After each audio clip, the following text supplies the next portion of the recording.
یہاں پہ امداد کم ملنے کی وجہ سے یہ عمارت نہ بن سکی، مگر جب سر مرزا اسماعیل برسر اقتدار آئے تو انہوں نے انجمن کی امداد روک دی۔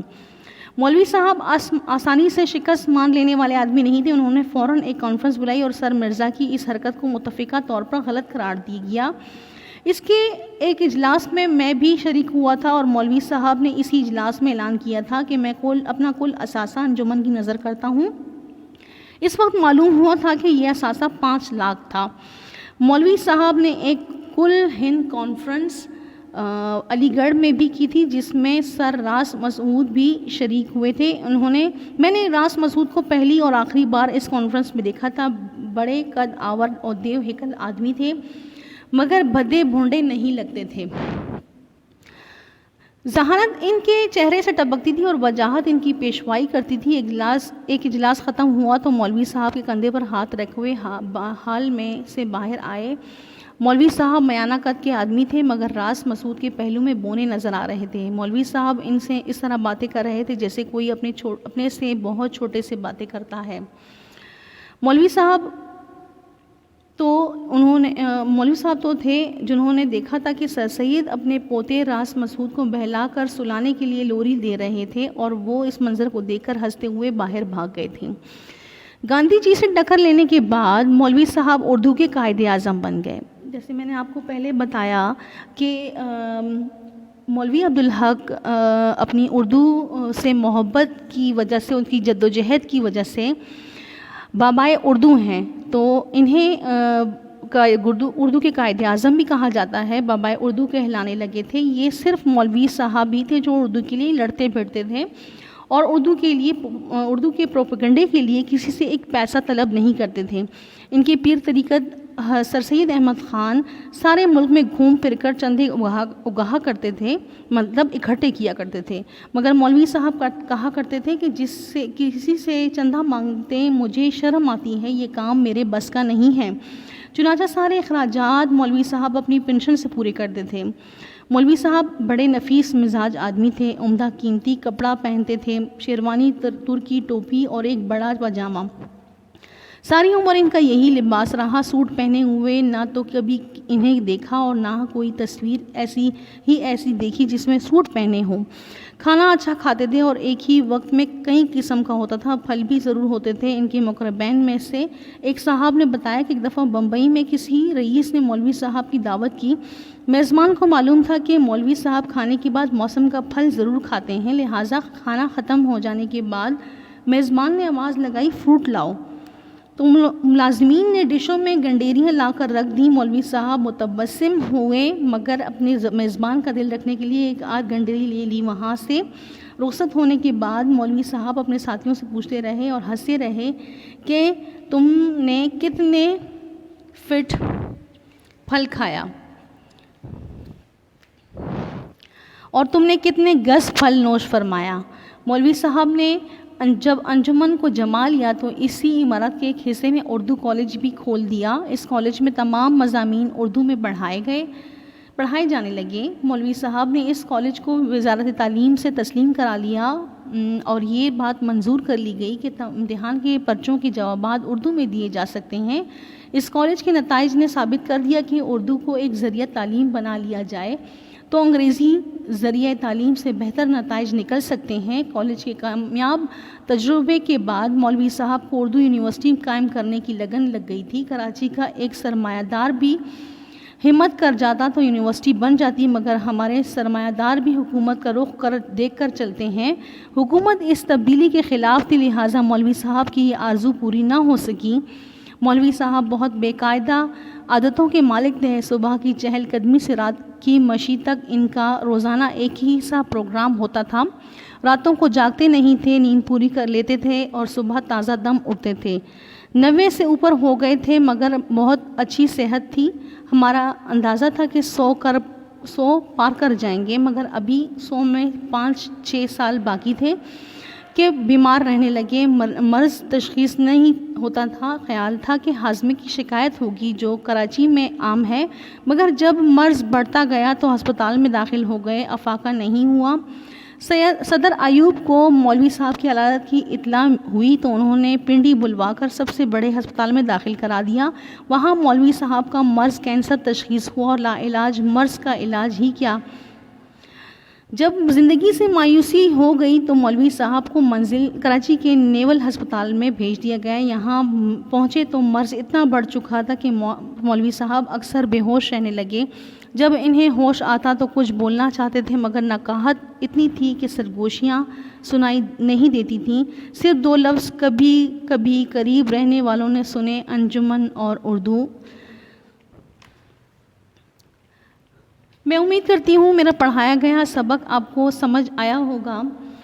اس کا مرکزی خیال یہ ہے کہ انسان جس کام کا مصمم ارادہ کر لے اور پوری محنت سے اپنے مقصد کو حاصل کرنے کی کوشش کرے تو ضرور کامیاب ہوتا ہے۔ جیسے مذکورہ سبق میں مولوی عبدالحق صاحب نے اردو زبان کی ترویج و اشاعت کا بیڑا اٹھایا اور اس کے لیے اپنا کل اثاثہ وقف کر دیا۔